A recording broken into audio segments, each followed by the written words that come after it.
This past week has been a lot for Star Wars fans. We got the Bad Batch finale, the Phantom Menace re-release, an extended look at the Acolyte, Tales of the Empire, a super cool channel put out their updated super cool canon timeline video, and I hope you all watch it, and we got a second trailer for the Acolyte. It's my job to keep up with this stuff, and I can't do it. But one day late is better than never, so here's my breakdown for the new trailer. First, for my initial reaction, I thought it was great. It was short, full of some awesome new imagery that builds on the previous trailer, showed off the wielder of that red blade, and made me even more suspicious of some of these characters I barely even know.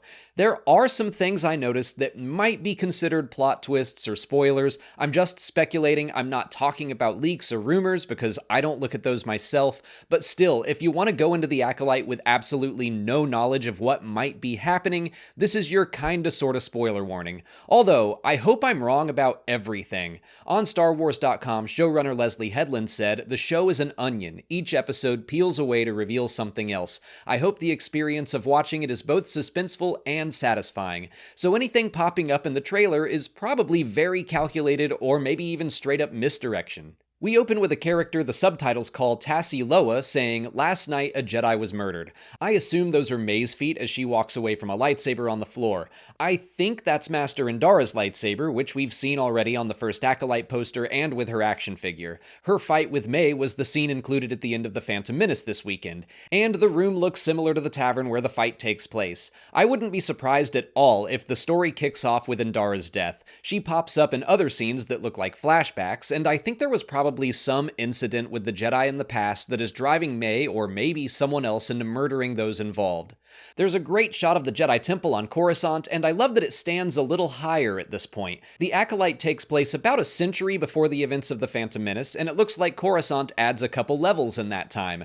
That's a cool detail on its own, but it also works great on a thematic level. This series is supposed to show the start of the fall of the Jedi. Part of that is the Order's intensifying political connection with the Republic, so by the time of the prequels, it's almost like the city is starting to swallow the temple itself.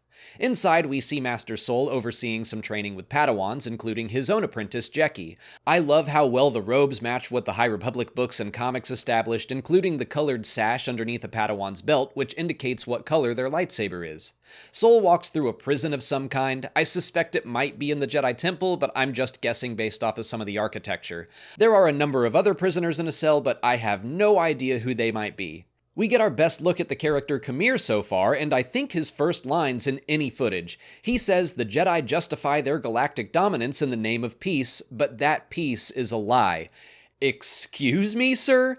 That line is fantastic because on the surface, it sounds pretty tame. Someone who doesn't exactly like the Jedi, thinks they're hypocrites, that kind of thing.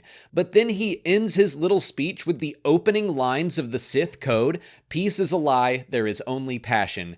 Qimir, my man, you just jumped up to suspect number 1 on my list. But the Jedi suspect May, and to be clear, I do think we're gonna see her killing Jedi, but I think there's far more going on than we know right now. As Vernestra Rose says, I sense this is only a small part of a larger plan. Master Sol says May was once his student and asks to bring her in, and we see some flashbacks involving the coven of witches led by Mother Anasia. Based on the first trailer, I think Sol, Indara, Kelnaka, and a Padawan whose name we now know as Torben traveled to this coven, probably because they heard about May. She had Force abilities, so they took her to be trained. We know we see Indara, Sol, and Kelnaka in present day, so this could be the inciting incident driving May to kill Jedi years later, because we see something happen to Torben where his eyes go black, which was chilling. I want to jump ahead a bit because I think there's more to learn about May. We see a young hooded girl who I think is May running through a forest that burns in the background. We saw a very similar shot in the first trailer, but the girl didn't have her hood up. She could easily take her hood on or off while she's running, or these are two separate girls. May is on the newly released poster twice. There's also the imagery of two O's in the Acolyte logo. I keep going back to one of the first released synopses of this series, which said, a former Padawan reunites with her Jedi Master to investigate a series of crimes, but the forces they confront are far more sinister than they ever anticipated. That makes it sound like May helps solve the murders, not commit them. But if the Jedi think May is the murderer, she might have a twin sister. If that's true, I'm thinking and hoping that won't be a major twist of the series. Maybe it'll be a big reveal at the end of episode 1 or 2. I think this thematically lines up with something Leslie Headland said. I hope audiences embrace the duality that exists in every character in the show.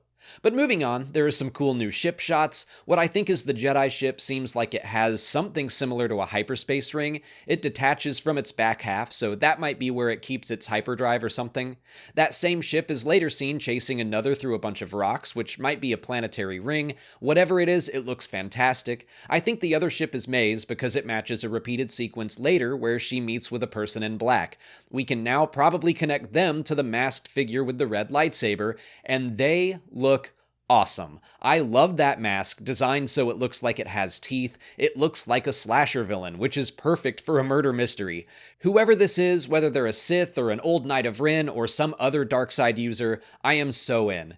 By the way, since this caused a little bit of drama online when the first trailer came out, let's talk about the timeline of events. The Sith were supposedly wiped out about 1,000 years before the Phantom Menace, so if this character is a Sith and the Jedi encountered them, why would Ki-Adi-Mundi still say the Sith have been extinct for a millennium? Does this break canon?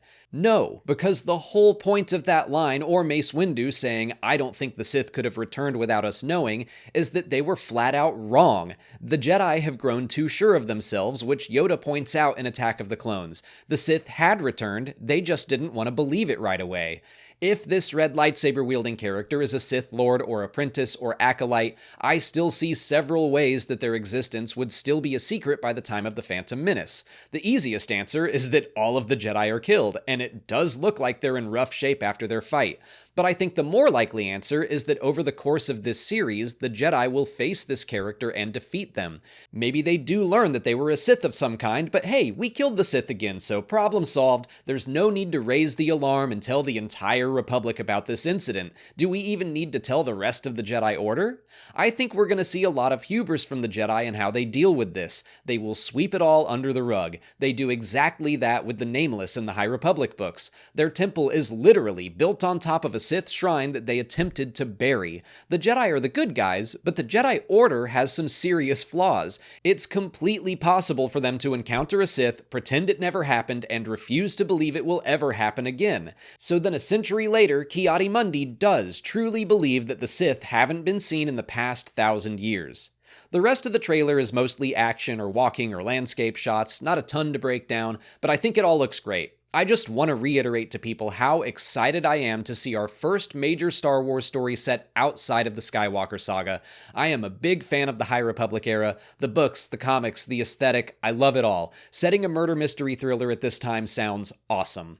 I look forward to making new predictions every week and hopefully having them be completely wrong each following episode. I keep in mind that the very first lines of the very first trailer told us not to trust what we were seeing, but I've still got my eyes on you, Qimir. The Acolyte is just a month away. In a few weeks, I'll prepare a video about everything you need to know about the High Republic era and the series in general, so people who aren't familiar with the books and comics will have all the context. But that's it for today. Let me know what you thought of the new trailer in the comments. If you haven't already, please like this video, subscribe to the channel for all our Acolyte coverage, follow us on our socials, and consider checking out our Patreon page where we'll release our video reactions and audio commentaries for each episode as they come out. As always, thanks for watching, and may the Force be with you.